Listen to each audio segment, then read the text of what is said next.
And still as on that, Mark, I'd like to also, just get in on this.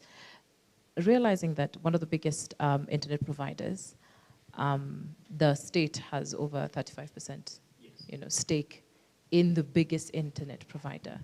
Can we say that that influences how the biggest internet provider, I didn't say which, would provide internet, if you could be able to answer for me that? Yeah, thank you very much. My name is Alphonse. First of all, I think this topic is very interesting because we are looking at something that can either cost life or make someone happy. If you look at like the state of the internet as we speak today, Kenya, I think, is rating around 42% in terms of internet users in Africa, and 42% of the population in Kenya is very big. And these people are not just watching maybe TikTok. Some of them are even accessing health services. Some are transacting through financial apps. And these are things that are touching lives. Maybe someone wanted to pay school fees, and apparently you realize they don't have internet. So it comes to a point where we need to start holding accountable the telcos or service providers, because I think when they are seeking for license, there is some obligations that they need to adhere to. They need to serve the people of Kenya or the community with the internet service as an essential service as we speak today. But again, you realize that it gets to a point where they cannot really ascertain or justify as to why they get to maybe cut down the internet. For example, the reject finance bill case when the internet was shut down. For me, I think it was shut down, and I know it was shut down because I also tested. My background is in tech, and it was clear that many people were in the dark side of what was happening, and it was something which was more of attaching life to reality. For example, because your son has gone out, you want to know whether he's alive or not. People are coming back, some are lost, we don't know where they are. The only option or the only means you could know that is maybe through internet. And if that's the only platform that exists and it's already been blackened or shut down, then it means every parent was at home but feeling like, where is my son, or where is so-and-so? And I think that is why even after that we had a lot of issues of people missing. We could not trace. For example, went out with you and I cannot take a photo of you and share on WhatsApp or on media and say so-and-so is missing or with him. No one knows what's happening. So I think it is a time has reached where internet is not just something that we can play around with.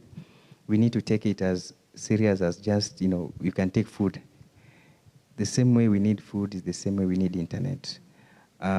Imagine a time like that, maybe some doctors are doing operation in an hospital and they're relying on internet. What will happen if you suddenly, shut down the internet, and later on you say, it was out of, fiber cuts, undersea fiber cuts.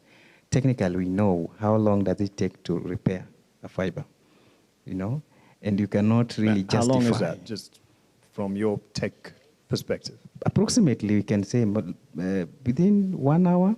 1 hour. To 2 hours, because that is undersea. It is not on bare land. Yes.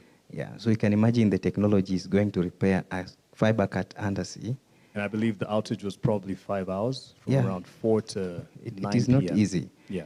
And the question was, how many fibers, the links that are coming to Kenya, why did that specific cut only affect Kenya and not adjacent countries where, we share some backhaul links from the undersea with other countries like Uganda, Tanzania. Yes. So it was a question of accountability, I think, and that is why we justify that this could be an intentional action on the internet. And that's why we say it was an internet shutdown. All right, and we'll draw from history with our researcher, Grace Bomo, who I'll invite to sit probably here just next to the camera because the mic will be brought to you next. or probably there, wherever you feel comfortable, because you'll give us some historical perspective. Haikuanza jana.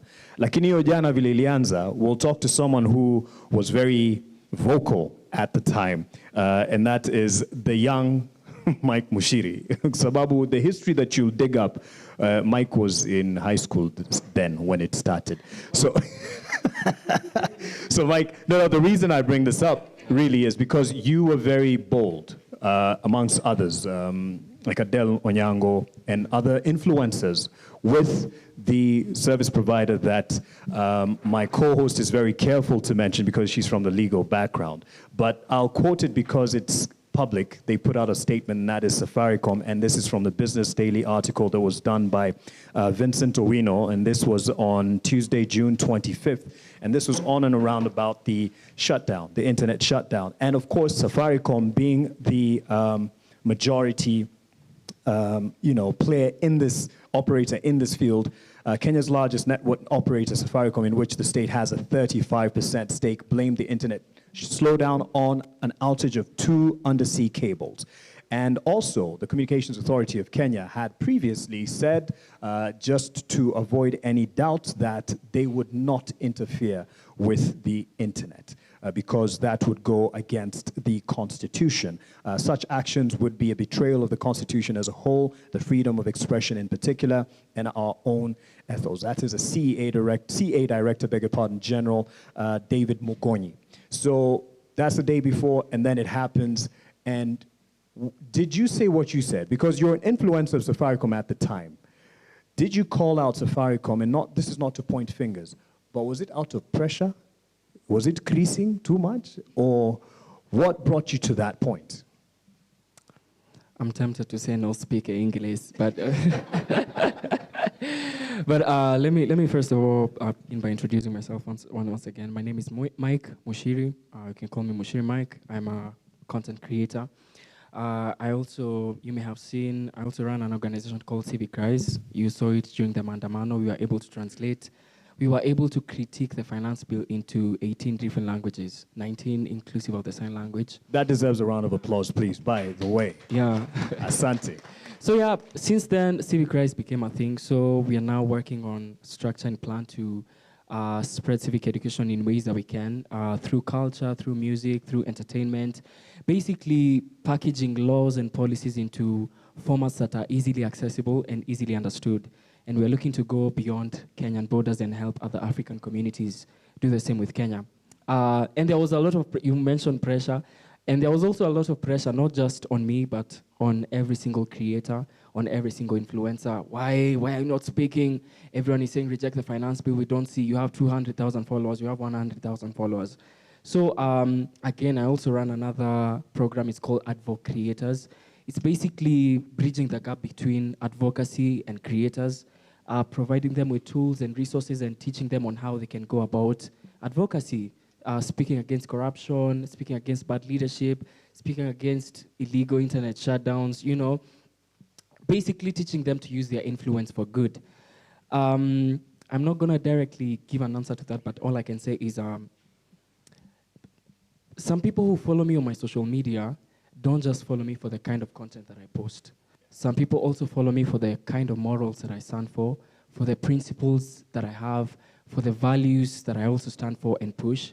So when it comes a time that I have to use the influence, because I have almost 200,000 followers on my Instagram, I have past 300K on my TikTok, and I have quite a following on Facebook, and I do not take that influence and that platform for granted. People have entrusted me with that kind of influence and that kind of platform. So if ever there comes a time for me to do good, for me to do something for the good of everyone else, I will do it. I will do it, yeah. So no regrets. Yeah, a round of applause, please. I have no regrets. Actually, that day when I released that statement and posted it on my page, I got like almost 200 calls. You're wrong. This is a bad decision. I mean, go to my page. Look at me. I'm thriving. It's not me. It's God. Yeah. It's God. And I do not regret it at all. I do not regret it. Yeah. All right, Kate, this is not the only content creator, digital, content creator that we have on the panel, and they had something to, experience at that time. And I can imagine it's wanting of us to be the voice of Kenyans. And when he was calling behind the scenes, he was calling you guys influencers. I'm like, no, these are the voice of the people. You know, I know we say MPs are the voice of the people, but you are the voice of the people. So, Modoni Gitau, you join us as well, and you're a content creator, and also you educate people on their rights on social media. Having the internet shut down on June 25th was something that you witnessed at home, and you were able to compare, and you went, you know, to the lengths. We spoke just before we got on air how you were checking on both internet lines. And I'd want to ask from where you stand, do you think